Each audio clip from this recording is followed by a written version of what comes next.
Hello students, सभी को नमस्ते। आज के इस वीडियो में जो मैं टॉपिक लेके आया हूँ वो शैवालों में जनन है। और शैवालों में भी जनन में कल हमने पढ़ा था कायिक जनन। मेरी लास्ट वीडियो में, इससे पहले जो वीडियो थी उसमें कायिक जनन हम पढ़ चुके थे। अभी जो जनन की बात करेंगे हम वो अलैंगिक जनन के बारे में बात करेंगे, एसेक्सुअल रिप्रोडक्शन के बारे में बात करेंगे। शैवालों में 3 प्रकार का जनन है, कायिक जनन, अलैंगिक जनन और लैंगिक जनन।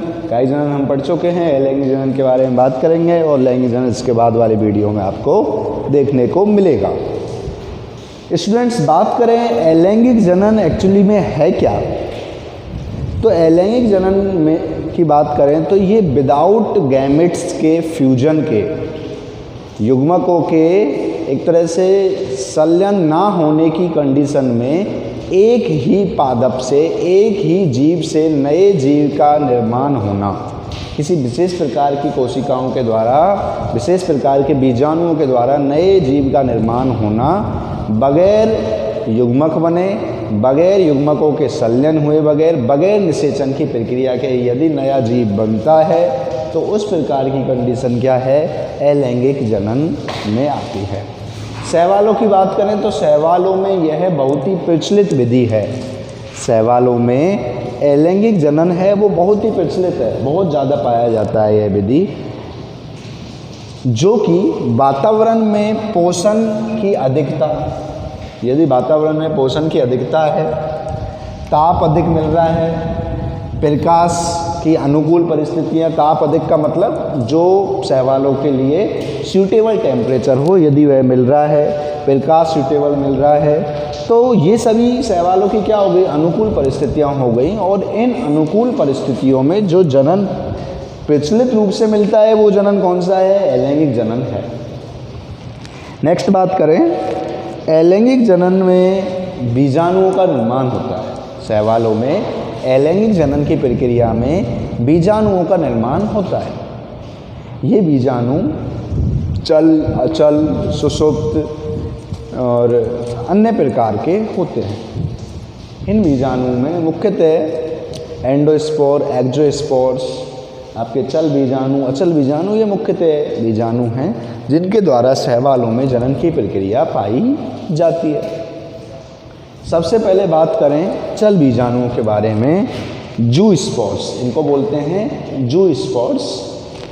चल बीजाणु की खास बात क्या है, ऐसे बीजाणु, ऐसी संरचना जिसके अंदर कशाभिकाएँ पाई जाती हैं, इसकी कोशिका भित्ति है वो मोटी होती है, बीजाणु है वो गति कर सकता है, गोल हो सकता है या फिर एक तरह से वो सर्पिलाकार हो सकता है, तंतुवत हो सकता है। लेकिन मेन बात यह है कि कशाभिकाओं में चलने की प्रक्रिया, कशाभिकाओं के कारण उसमें चलन की प्रक्रिया, गति करने की प्रक्रिया पाई जाती है।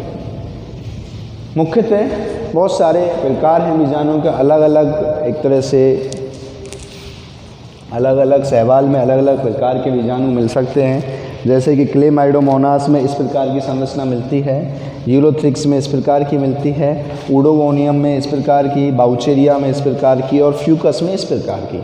इनमें कशाभिकाएँ भी अलग अलग भी हो सकती हैं, एक जैसी भी हो सकती हैं या किसी अन्य प्रकार की भी हो सकती है। जैसे कि बाउचेरिया में इसके चारों तरफ पाई जाती हैं, ऊडोगोनियम में विशेष प्रकार की कशाभिकाएँ हैं, यहाँ पे गुच्छे बना के पाई जाती हैं, यहाँ पे द्विकशाभिकाएँ दोनों समान हैं। इसके अलावा यहाँ पे कशाभिकाएँ, द्विकशाभिका तो है लेकिन कैसी है, एक तो बिप्लेस है और दूसरी कैसी है, टेंसिल है, यानी कि प्रीतोद और कुछ दोनों प्रकार की देखने को मिल रही है। ये बिप्लेस वाली कंडीशन, ये टेंसिल वाली कंडीशन।